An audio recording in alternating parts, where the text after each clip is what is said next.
all my badass women in corporate, and welcome back to another episode of the PowHER House. And this week, I want to bring you some tips on something I just experienced, and it's how you can conquer defeat in the workplace. So I literally just recorded this amazing podcast on mute. So I go to check the footage and my fucking microphone was muted. So this comes to you obviously very much firsthand. And there's so much I want to bring to you with this one. And I'm going to do my very best to be extremely concise because there's a lot of points here that I want to get across. But the reason outside of my own experience just now that I want to talk to you about how you can conquer defeat in the workplace is because I get so many DMs from my listeners and even women that are in my executive coaching and consulting programs that really struggle with conquering defeat in the workplace. And this can look like when you get fired. Maybe this looks like you didn't get the promotion that you wanted. Maybe this looks like you're just trying to survive a toxic work environment and you couldn't. And maybe it's even an initiative that you started in your organization and it failed miserably. And I'm here to tell you today that I see you. I know how paralyzing this can feel. You have put everything out there. You've been super vulnerable and you fucked it up. And I'm here to tell you that is okay. Do not sit in this paralyzing feeling. Do not stay in victim mode. And I want to show you how you can do just that today. I want you to walk away from this episode with some strategies you can absolutely put in place and conquer this defeat and bounce back like the fucking powerhouse that you are, my friend, because you are. What you're going through right now is not permanent. I promise you will not feel like this forever. You will get through this. You always have. You've always bounced back. And I want to remind you how capable, how resilient, and how powerful you are. Okay. So the first thing is we are going to redefine defeat. I want you to embrace defeat in a totally different way. I want you to understand today how amazingly powerful defeat can be. And I want you to think about this. Really sit with me, open your mind. You've went out there, you tried something and you failed. There is absolutely nothing you can do to change that. My friend, you cannot go back and rewrite history. You have done what you've done. What has happened, and it is final. Okay. Stop trying to say, well, if only, and quit reliving it. It's over. You did it. And now you are at a point where, guess what? You have nothing to lose. I'm going to say that again for those in the back and for those of you that are distracted listening or watching this. You have absolutely nothing to lose. Think of all the times in life when you've hit what you thought was rock bottom. I mean, absolute rock bottom. You can't pull yourself out of bed. It's miserable. Your heart's broken. Your stomach's all jacked up. You can't literally function. And it's just, oh my God, my whole world's over. I don't know how I'm going to move on. And you did just that. We're going to do the exact same thing again with these strategies, but you're going to do it a hell of a lot quicker. But what you realize when you're at rock bottom is, guess what? You're no longer worried about anything because it's happened. The worst case scenario happened. It happened to you. There is nowhere to go but up. You have nothing at all to lose. So if you were super worried about being successful in the role, doesn't really matter anymore. You're fired. Right? If you truly wanted that promotion so bad and you didn't get it, doesn't really matter anymore because you didn't get the promotion. Maybe even in your personal life, if you always wanted to be that perfect husband or wife, guess what? You don't have to worry about that shit anymore because you're divorced or you're getting divorced or you're separated or you're moving on, whatever it is that you're doing. So these are very, very rare moments in life where you can do whatever you want. You can absolutely do whatever you want. There is nothing to lose. So you can pivot to a brand new industry. You can say, fuck it, and start your own business like I did. Why not? To do whatever you want to do. or you can, I don't know, embrace that hoe phase that you want to go through so badly after a breakup. You can absolutely use this moment and capitalize on it.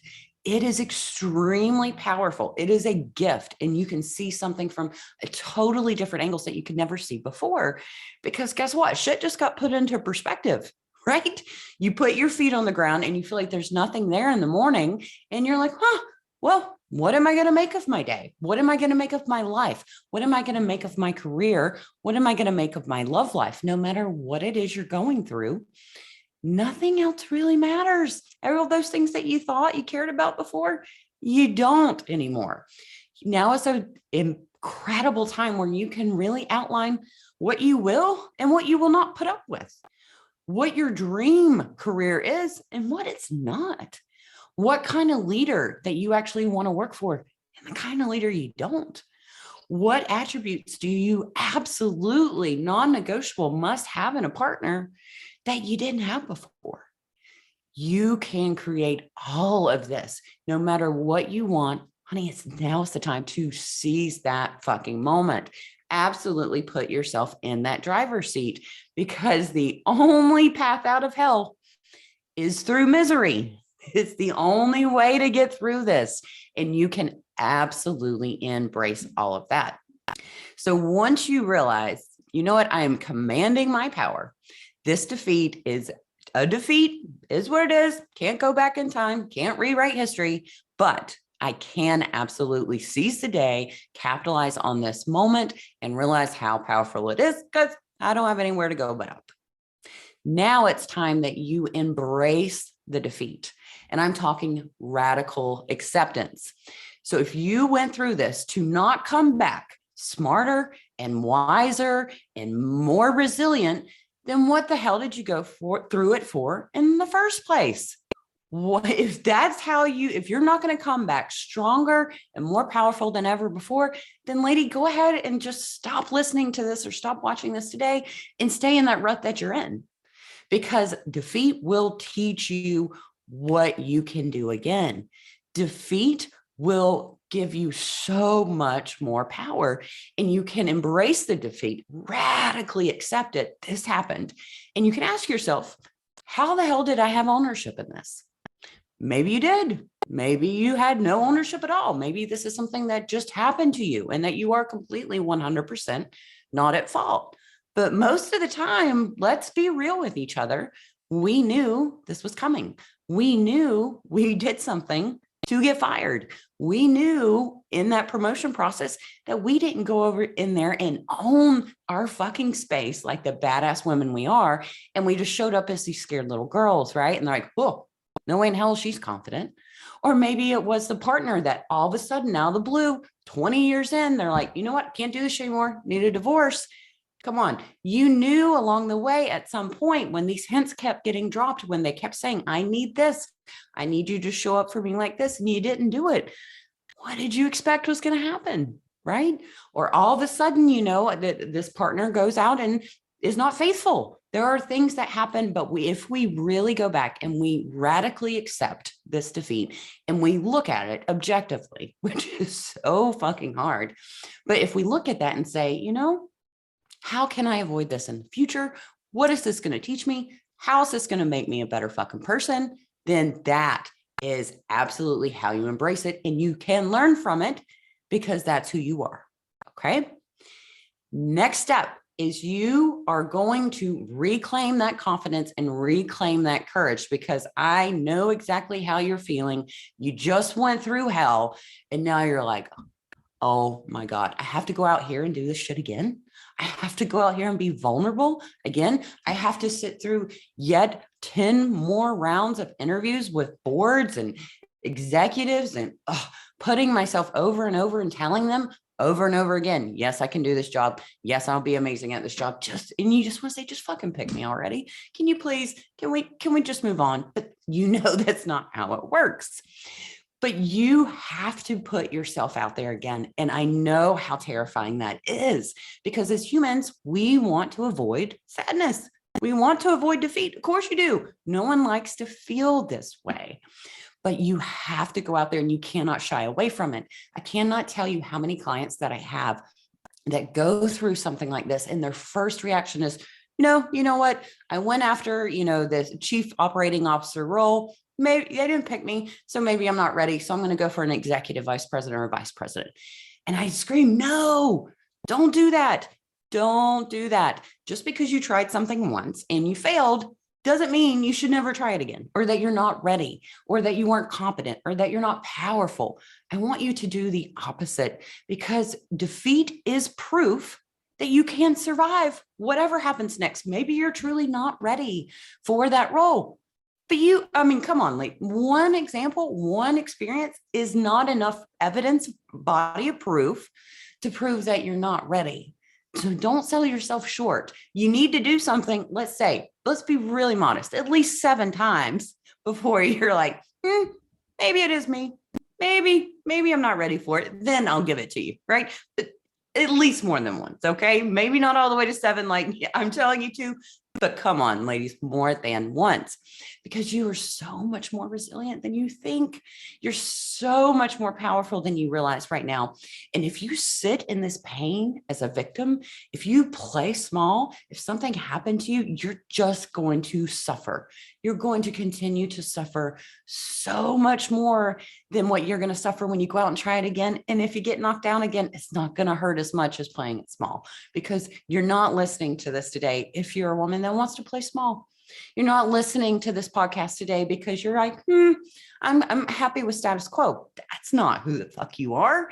And you know that. So put yourself out there and do whatever you need to do to reclaim that confidence. Next step is I want you to reframe what it means when it comes to living in a high. So what I mean by this is so many women that I interact with, and something I personally struggle with myself a whole lot, is throughout my whole entire life, I always wanted the highest of highs. And I don't mean us partying back when we were younger. What I mean is every single thing I did, I wanted to fucking kill it. I mean, no matter what promotion it was starting my own business, planning a vacation, going to a party, no matter what it was, I wanted to absolutely kill it and feel all the feels and just dominate. And while that makes us super powerful, and that is literally stitched into some of our DNA, call it childhood trauma, call it whatever we want, it is here and it's not going anywhere. But what I notice is so many of us try to chase that high. And anytime that we can't get to that level of success, anytime we can't just, absolutely blow it up to the moon and back, the crash from not getting to that high is so low. Oh my gosh, it's like so crippling, like borderline depression, or maybe you are someone that you fall into depression if you can't obtain that. And what that is called is living in an emotional mind, super high. And then the polar opposite of that is living in a reasonable mind where it's all about logic. It's all about what is the exact ROI? What is the absolute outcomes that I'm going to get if I do X, Y, Z? And if that's not 100% certain, I'm just not going to do it. You can't live in both worlds all the time. Where you need to find your energy is what is called a wise mind. And that is when you still have the highs, right? You still have the logic. So we still have emotion, we still have reason, but in the middle is wise mind. And that's where you can truly thrive. And this is something that I battle every single day, because for so many years, I thought wise mind was like mediocre. That's basic bitch stuff. That's not who I am. I'm out here killing it. And what I really realized over time is that because I knew if I continued to chase, absolutely dominating everything that I touched, I was going to end up miserable. Not only miserable, probably alone, very unhealthy, and just absolutely in a state of anguish all the time, just to get these little peaks, these little jumps of the high, right? Start chasing the middle of the road. And well, I don't mean mediocre. I don't mean good enough. You can still feel those highs, but the lows are not as low. And what that means is when you go into your stepping into your courage, you're reframing all of this and you go into the next interview and you don't absolutely crush it. Don't walk out of there and beat yourself up and verbally abuse yourself all the way home. You cannot physically crush every single thing that you touch.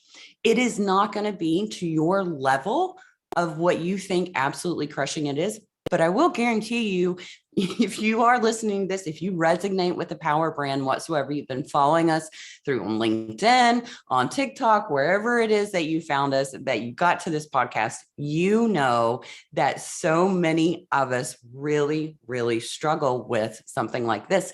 We truly want to absolutely kill everything. And what our level of success is way light years beyond most everyone you interact with at work or at home. Everyone else is looking at you and like, holy hell, that bitch is killing it. And you're like, nah. If you don't believe me, think about the last time you got a compliment. How many of you are like, why are they complimenting me on this average shit? Like, they haven't even seen what I can really do. My friend, this is a very, very dangerous form of negative self-talk, and you need to make yourself aware of it. So reframe having to live in the high, and let's live in something that's a little more sustainable, because I promise you, you're going to get a lot more joy in that place than you are chasing that high the rest of your life.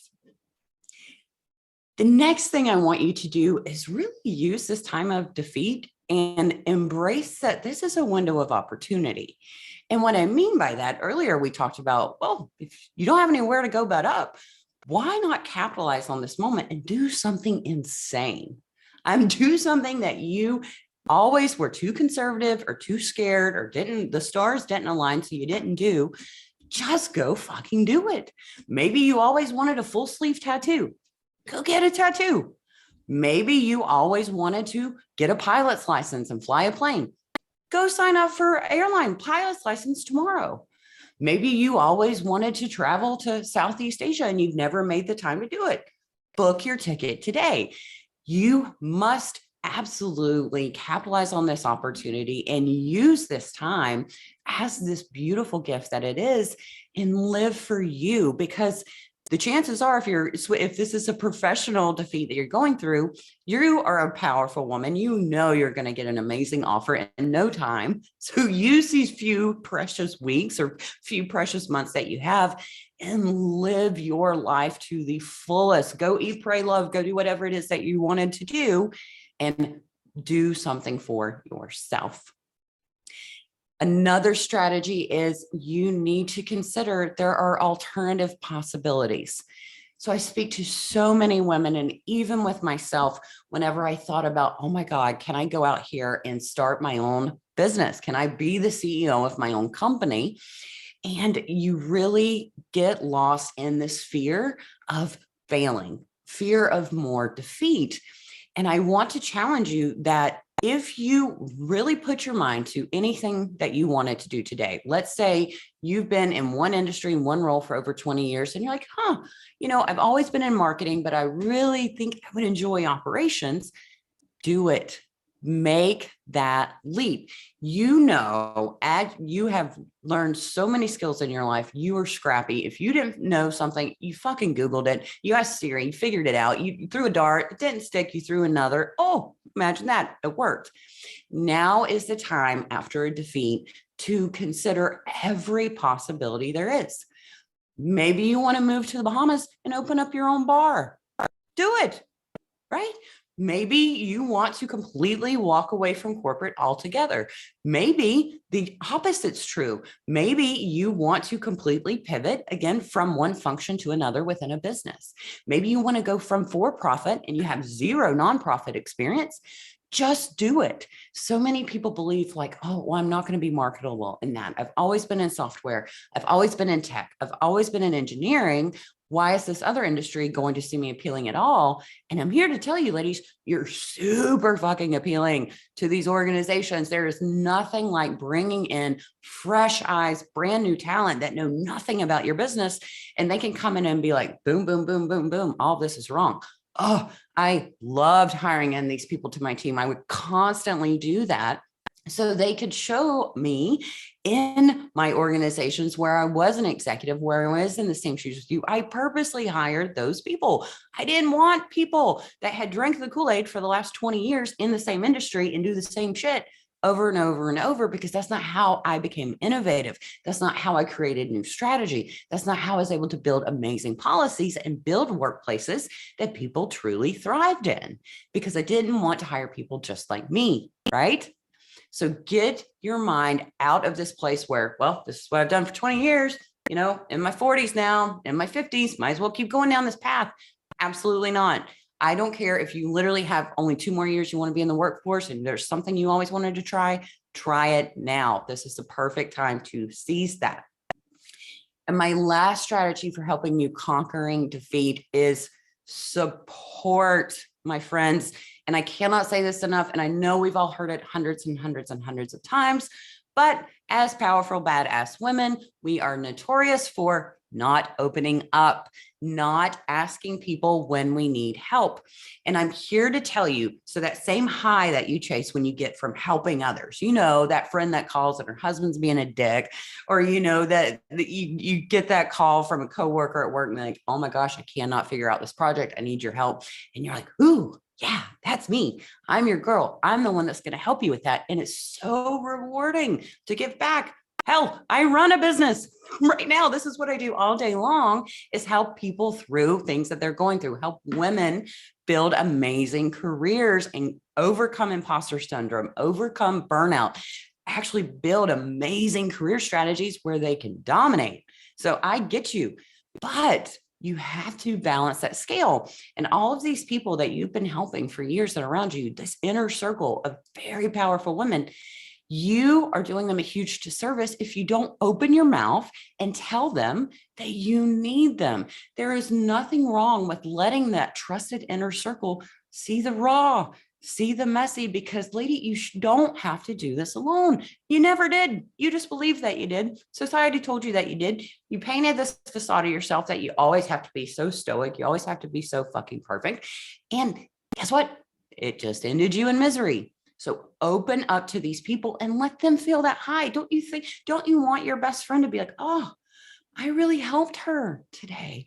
Oh my gosh, the joy you're going to bring and how that passion she can feel by helping you. Okay. Just open up. We all know you're not perfect. It's okay. None of us are. Keep these people together. All right. So ladies, take these strategies that you have learned today, put these into practice right away. And I want you to stare defeat right in the face, whatever that situation that you went through, you're getting ready to go through, or you're still grieving from. I want you to look straight at it, give it a name, do whatever it is you got to do. And I want you to say, bitch, is that all you got? Because that's how powerful you are. Because my friend, I promise you, you are unbreakable, you are unshakable, and you are unfuckable.